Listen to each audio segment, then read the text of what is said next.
Good morning, dolls, and welcome to Little Gretchen's workshop. So I know this is an odd way to start the beginning of a curtain video, but I'm doing a different type of window treatment this time than the type that I've done for my previous windows. So I have two windows to do in the guest bedroom or the bedroom that Marva and Sterling are going to stay in. And I want to create what they call a cornice to be at the top of the windows. Now, in order to make these two cornices, I just used jumbo craft sticks and popsicle sticks. And you can see that I'm doing my precise measuring indicated by the blue tape on the ruler. And I did sand off the rough edges so I won't get splinters in my fingers, dolls, while I'm working on this project. So now that my pieces are all sized, I did add the glue and allowed the initial pieces to dry next to my 1, 2, 3 blocks while I work on another part of the curtain or window treatment. Now I want you to look closely. There are only 3 pieces. I needed to add a fourth piece of wood to make sure it fit properly. And I added these small pieces of square dowels so that when I put the window treatment in, they'll fit and neatly against that and have a surface to glue against the wall above the windows. I want to give a shout out to Richard Vansel right quick because I want to thank him for recommending that I put packing tape on my cardboard before I create my window panels to prevent them from sticking. That's such a wonderful tip, dolls, a wonderful hack. That tip has really saved me a lot of trouble and grief when removing my finished curtain panels after my water and glue solution has dried. It's really great because the packing tape prevents the cardboard or foam core from absorbing the moisture. Therefore, you can use it over and over again, and it really makes cleanup really, really easy. So thanks again, Richard. I really appreciate your suggestion. Now, dolls, you see me here again using my blue tape for my precise measurement for the length of my curtains. So I went on to cut a second pair. So now that the cornices are dry, I'm going to go ahead and cover it with this beautiful pink color. Now, we used to call this antique pink. They call it mauve now. I really, really like it because to me it gives a really old world finish and it actually is almost kind of romantic and cozy to me. Now, I really want you to take note of my very accurate and precise measuring methods prior to cutting the fabric for the cornices. So now it's time to get to the fun part. So I'm adding a nice layer of the tacky glue to the surface of the cornice. Now you definitely want to put an ample amount, not so much that it'll soak through, but definitely you want it to cover because you don't want the fabric peeling up. Now I'm going to add it to the flat edge of the cornice piece and smooth it out. Now this velvet is a little bit stretchy. It's 100% cotton velvet, but it does have a little stretch to it, which really makes it nice for covering or even upholstering things. Now I want you to take note that that one part I am not going to hem it because I will be covering it with trim, but the part that's going to be at the top, I'm definitely going to smooth it out nicely because I want it to be finished. So that's why I left that little extra edge there, that little hem there, because I'm going to tuck it behind the wood. Now, anytime you're trying to fold or tuck fabric, it's always the best practice to trim off any excess, but to also make like a little snip in the area you have to fold, just to make the little areas that need to be tucked lay down flat and to prevent the fabric from bunching and pulling. Now, when you're tucking your fabric into these little corners, you definitely want to take your time. You want your little folds to be smooth and you want them to be neat. You don't want the fabric to interfere with the part that's going to glue to your wall, but you want to make sure you just cut just enough to clear that little wood area and use a pointed tool or a toothpick to make sure it's tucked nice and neatly down in that space so that you have a nice smooth fit. So when I got to this stage, I got really excited. Although I haven't made my panels yet, I was really pleased at the way this cornice turned out, and I just wanted to make sure the fabric was nice and smooth before I allowed that one to dry. Now, dolls, here's the second one. I did the exact same thing. Smooth the fabric around the front, cut off the little extra or excess, added glue so I could cause it to fold over the back and conceal that top edge. Then I trimmed and tucked in those little corners so that it would lay smoothly and not be lumpy and bunchy along the top. Carefully using my pointed tool to tuck it so that it will lay smooth. Now I'm going to allow it to dry before I add my trim.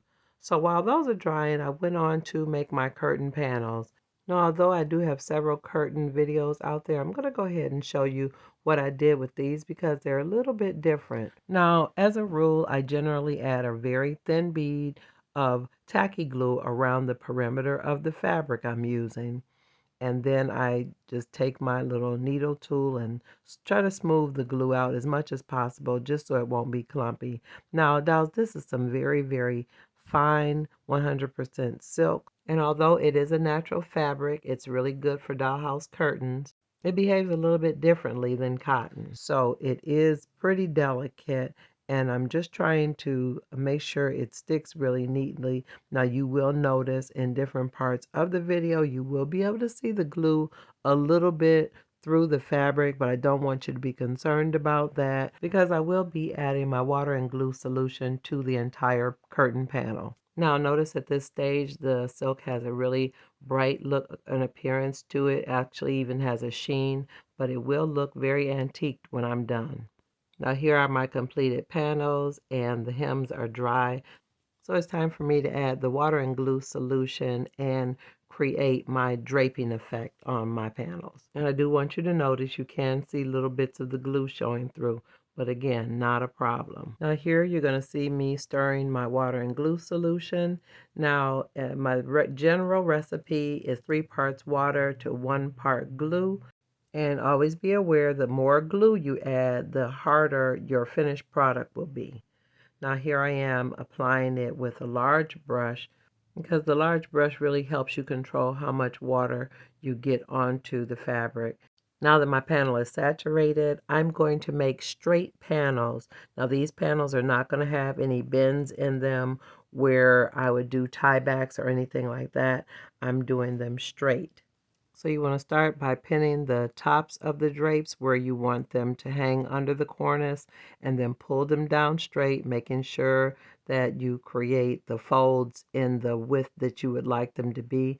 Now these curtains are going to be very open because I want another piece to be showing under them, and I also want you to be able to see the window shade. So I'm making these panels very, very narrow, and again, I'm making them straight. I'm not bending them to give the look that they're going to have tie backs.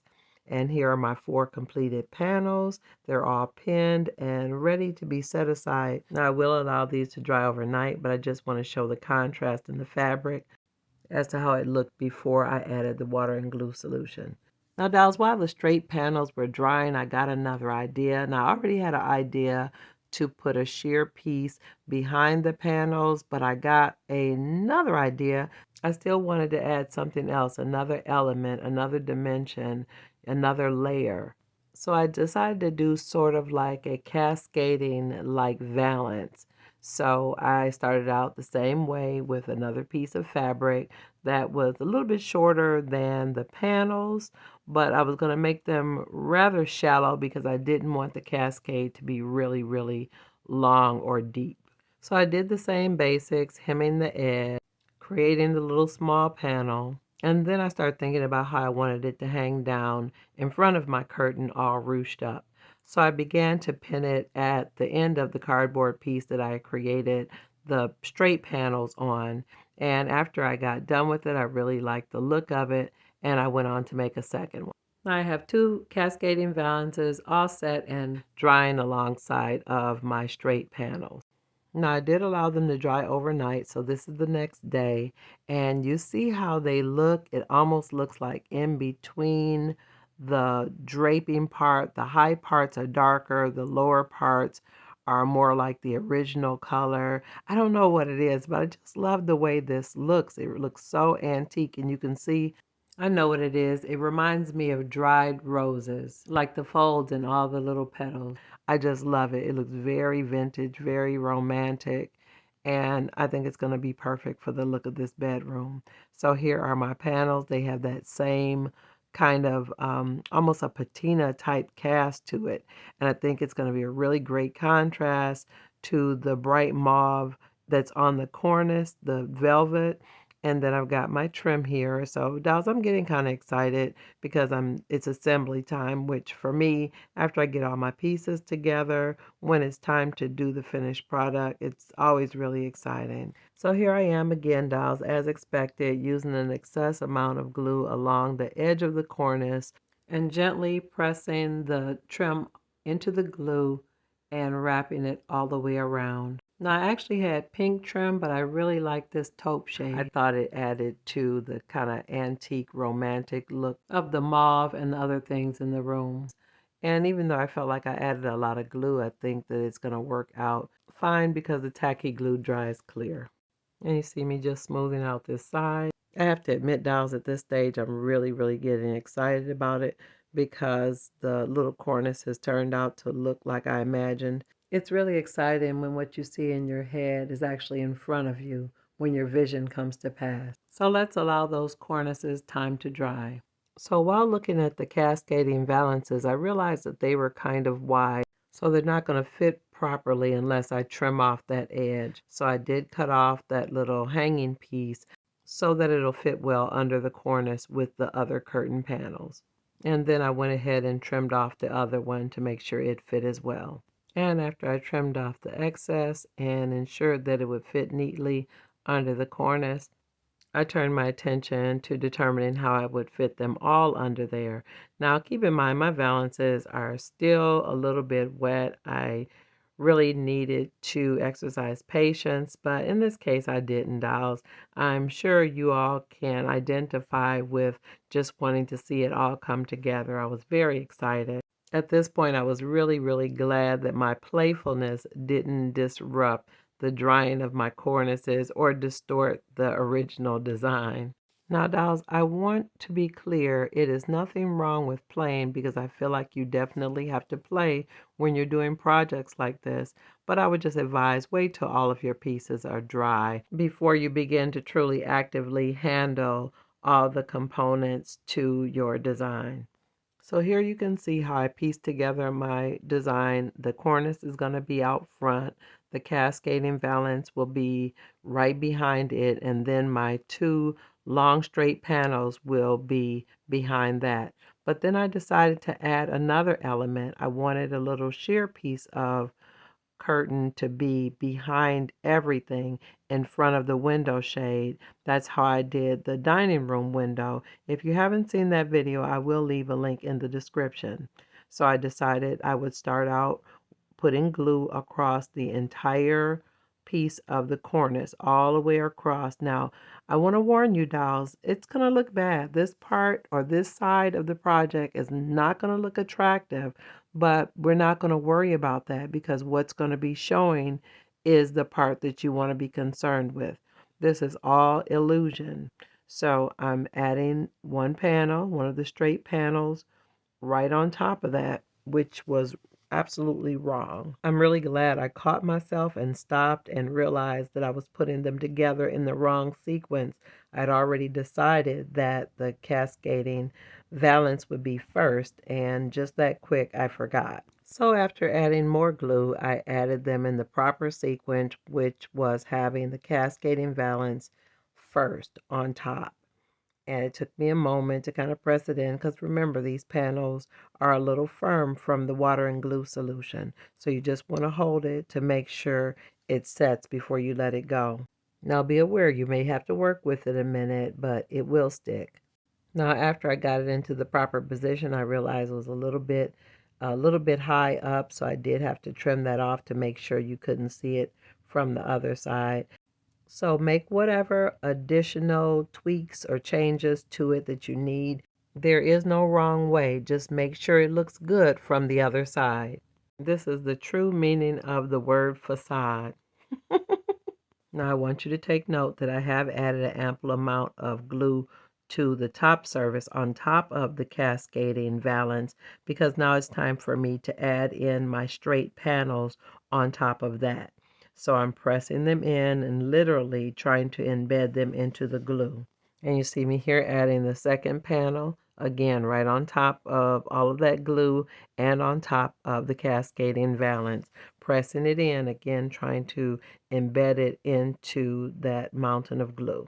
Now let me just flip it around and let you see what it's looking like from the other side. So although it looked like a sheer train wreck from the other side, it's looking really nice from the right side. So let's finish working and add this sheer piece of fabric to the back. Now this little piece of fabric used to be gathered, and you know I've used this on so many different things in the rooming house, and I just added a thin bead of glue to the top so it made it hang down to the length that I wanted it to be. And you see I centered the scallop part of the lace so that that center scallop will be kind of hanging in between the open part of the two straight panels and just below where the cascading valance is. And I think it looks really nice. So let's go install it. So here we are back in the guest room, and we've got a lot of Marva and Sterling's things here. We've got their luggage, we got books, a lot going on. So we're going to pull the bed out for a moment so that we can get to those windows. Now, if you haven't seen the video of when I dressed that bed, I will leave a link in the description. And you may or may not have noticed, but I did try to fill in that little gap under the baseboard from the previous video. So let's go ahead and add in these curtains. They turned out beautifully. I'm really pleased at the end result of these curtains. I just want you to see how they look from a distance. And I also got a new rug, so let me add the rug into the room. I'm really pleased at the look of this room. It looks so cozy and welcoming. I think Sterling and Marva will really be happy here. And I'm just lifting the bed so that I can put the rug under the leg of the bed. Let me turn the camera around so you can see how it looks. Now, the part that's really amazing to me, dolls, is how well that rug goes with the blanket and the wallpaper and everything in the room. I don't buy things to match. I just buy what I like, and it just always seems like it really goes together nicely. Sorry for the shaking, dolls. I'm just trying to allow you to see the room from different angles and just get a feel for the overall mood of the room. I'm just so very, very pleased with it. Again, it is at a satisfying state of completion. I'm sure I'm going to find other things to put in this room to enhance it, but right now I think it's looking really good and that it will be okay for Marva and Sterling to go ahead and get them some rest so that they can start to prepare for the next phase of their life here at the rooming house. And I originally was going to do a trunk for Sterling, but I decided this nice plaid luggage looked great for him. And then there's Marva's green velvet luggage. So everything is coming together so nicely. Now, dolls, if you've enjoyed this video today, definitely let me know in the comments. Also, like, share, and subscribe. And I'm looking forward to seeing you on the next episode of Little Gretchen's Workshop. Bye-bye now, dolls.